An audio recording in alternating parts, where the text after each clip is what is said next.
अस्सलाम वालेकुम स्टूडेंट। आज हम एक्सरसाइज 4.1 का क्वेश्चन 5 पढ़ रहे हैं, ठीक है ना। तो हम रिवीजन क्लास कर रहे हैं। तो फैक्टराइज द फॉलोइंग एक्सप्रेशन हमें गिवन है, एक्स की पावर 4 प्लस 4 एम की पावर 4, इस तरह से है। अब हम इसके किस तरह से फैक्टर बनाएंगे, तो चलो अगर हम देख लेते हैं। तो एक्स की पावर 4 एम 4 कॉमन भी कोई नहीं आ रहा, दो टर्म हमें पता चल जाना। जब टू टर्म का क्वेश्चन आ जाए तो हमने किस तरह से सॉल्व करना है। अच्छा चलो, इसके बाद कॉमन कोई नहीं आ रहा। इसके बाद हम नेक्स्ट जब देखते हैं कि इसका कोई फार्मूला बन सकता है। हाँ, एक्स की पावर 2 और 2 लिखें तो एक्स की पावर 4 बनती है, एक्स की पावर 2 और 2 बन सकती है। फिर इसी को देखें, यहाँ पर आपने इसको जब लिखा ना, इसी को ये जो टर्म है ना इधर लिख देनी है, इधर खाली स्पेस आपने छोड़ देनी है। ये हम खुद से जनरेट करते हैं। वो कैसे करते हैं आज मैं आपको प्रोसेस बताता हूँ। पहले ये देख लें, एक्स की पावर 2 और 2 का स्क्वायर ये बन गई। अब इसको बना रहा हूँ, यहाँ पर आके बना रहा हूँ 2m की पावर 2, इसकी पावर होल स्क्वायर। देखो m की पावर 4 है, इसकी पावर 2 और 4 हो जाएगी। 2 2 का स्क्वायर क्या आ जाएगा 4। ये वाला चीज़ बनी है। जब a का स्क्वायर और b का स्क्वायर हो, ये हम खुद से जनरेट करते हैं। देखो ये प्लस का है तो हम प्लस 2 फर्स्ट वैल्यूज कौन सी आ रही है, ब्रैकेट्स वाली। ये हमें तरतीब का अगर समझ आ जाए तो हम क्वेश्चन सॉल्व कर पाएंगे।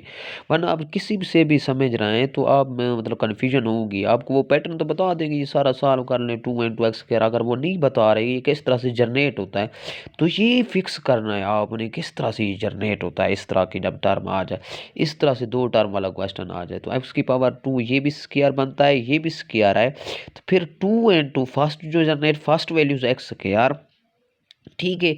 फिर सेकंड वैल्यूज हमारे पास ये वाली सेकंड वैल्यूज मैंने कब से कह रहा हूँ कि ये सेकंड वैल्यू 2m का स्क्वायर ये लिख दिया।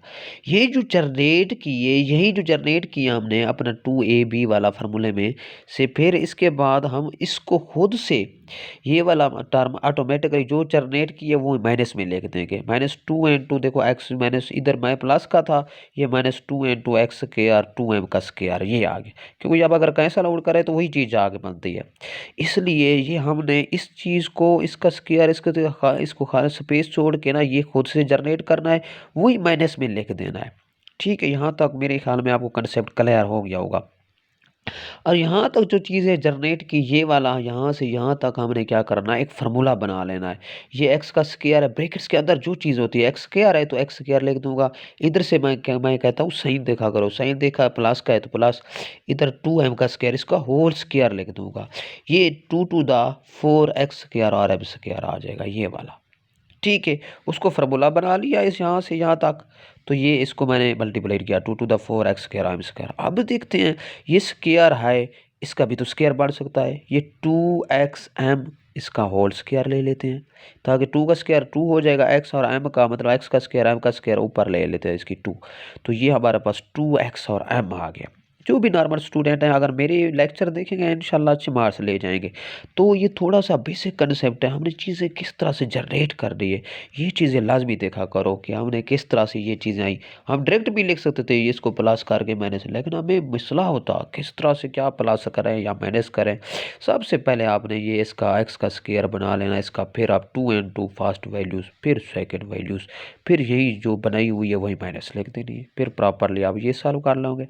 अब इसका स्क्वायर होता है, जब इसका स्क्वायर ए का स्क्वायर होता है, बी का स्क्वायर हमें याद होगा, इसी को इसके अंदर प्लस कर रहा है, इसी को इससे माइनस कर रहा है। अब x square plus 2m square brackets के अंदर जो चीज़ है, अब वही मैं इसके साथ प्लस कर रहा हूँ, 2xm आ गया। फिर यही इसी के साथ वही सारा लिख दिया, x square plus 2m square ये लिख दिया ना, -2xm। ये आपने कंप्लीटली इस क्वेश्चन को सॉल्व कर लिया। नेक्स्ट क्वेश्चन में आते हैं, m की power 4 plus m square plus 1, ये आ गया हमारे पास। यहाँ से कॉमन कोई भी आ रहा, 3 टर्म का क्वेश्चन आ गया। फिर भी हम जब कहते हैं कि इसका m का स्क्वायर, तो इसका बना सकते हैं ना m का स्क्वायर, ये m स्क्वायर को अभी रहने देते हैं, इसका फर्स्ट और लास्ट वाला ले लेते हैं 1। इसका m स्क्वायर का स्क्वायर 4 हो जाता है। फिर हम इधर तो दूसरी टर्म जो लेंगे ये 1 की लेंगे, 1 का स्क्वायर। फिर हम 2 खुद से जनरेट कर सकते हैं, 2 फर्स्ट वैल्यूज ये m स्क्वायर ब्रैकेट्स के अंदर, ये 1 आ गई सेकेंड। फिर यही वैल्यूज पूरी मैंने यहाँ पर लिख दी है, यहाँ पर लिख दिए। फिर यही वाला m स्क्वायर इधर आके प्लस करना था, यहाँ आके m स्क्वायर प्लस करना था। ये जो बचा होता है ये लास्ट वाला ये मिड वाला हमने इधर आके प्लस कर देना है। ये प्लस कर दिया। अब हम क्या करते हैं यहाँ से यहाँ तक जो जो फार्मूला बनाया है तो ये ब्रैकेट्स वाला कौन सा एम स्क्वायर है ना। इधर लास्ट वाली टर्म कौन सी है 1 है। इसका होल स्क्वायर लगाते हैं। साइन यहाँ से देखिए प्लस है तो प्लस हो गया। माइनस अब माइनस 2m स्क्वायर और m स्क्वायर 2m स्क्वायर में से एक m स्क्वायर बच जाएगा तो क्या बचेगा एम स्क्वायर जाके बढ़ जाएगा इसलिए ये एम स्क्वायर लिखा हुआ है। तो हमारे पास ये फर्स्ट का स्क्वायर हो जाता है एम प्लस स्क्वायर 1 का स्क्वायर इसको माइनस एम का स्क्वायर लिख सकते हो ना। लिख सकता हूँ। यही आपको एक दफ़ा प्लस में लिख देना है। यही आपने एक दफ़ा माइनस में लिख देना है एम स्क्वायर प्लस 1 ब्रैकेट के साथ प्लस एम लिख देंगे। M square plus 1 minus M लिख देंगे। ये आपके पास आंसर आ जाएगा। ये दो क्वेश्चन आपके एक्सरसाइज ए और बी पार्ट थे क्वेश्चन 5 के मैंने सॉल्व कर लिए हैं। अच्छा सी पार्ट जो हमारे पास है ये है -3x⁴ है -21x की 3 है प्लस 24x के आर है। तो हमने अब 3 टर्म वाला आ गया। पहले हमें पहले वाला कंसेप्ट 3 टर्म वाला का वही पता है कि किस में क्या करते हैं कॉमन करते हैं। अगर देखो 3 इसको डिवाइड करते हैं ना 27 को कैलकुलेटर पे अगर नहीं होता तो कैलकुलेटर पे अगर टेबल नहीं आती तो उसको डिवाइड कर लो 24 को अगर डिवाइड करते तो 7 आता है 24 को 3 पे डिवाइड करते तो 8 आता है। अब यहाँ से वेरिएबल को भी देख लेते हैं। स्मॉल एक्स क्या है यहाँ भी एक्स क्यूब है यहाँ 4 मतलब एक्स आ रहा है सार में टर्म में आ रहा है इसलिए इसका कॉमन ले लेंगे -3x² ताकि पॉजिटिव वैल्यूज बन जाए। -3x² कॉमन आ गया। तो अब इस इधर क्या बचेगा एक इधर से पॉजिटिव हो जाएगा ना x² बढ़ जाएगा क्योंकि एक x² चला गया है तो x की 4 थी तो x² बढ़ जाएगा। -3 7 21 होता है और एक्स क्यूब है तो ये x² चला गया तो x बचेगा। माइनस क्या आ जाएगा 8 4 24 आता है 3 8 24 और 8 बढ़ जाएगा तो हमारे पास x² तो चला गया। ये वाला कॉमन वाला कंसेप्ट भी क्लियर हो गया। तो -3x² वही चीज़ आ गई। अब हम इसके फैक्टर बनाते हैं। फैक्टर किसी तरह मल्टीप्लाइड करो कि 8 आना चाहिए प्लस माइनस करो तो 7 आना चाहिए। जब 7 और 8 आपस में आसपास वाले नंबर जब आ जाएं तो हमारे पास क्या करते हैं 8 का पैटर्न बना रहे हैं 7 और 1। देखो 8 बढ़ सकता है ना मल्टीप्लाइड करेंगे सॉरी 8 और 1 8 और 1 करेंगे तो हमारे पास 8 मल्टीप्लिकेशन में बनता है। अगर इसमें 8 में से एक माइनस कर लेंगे तो 7 बचता है।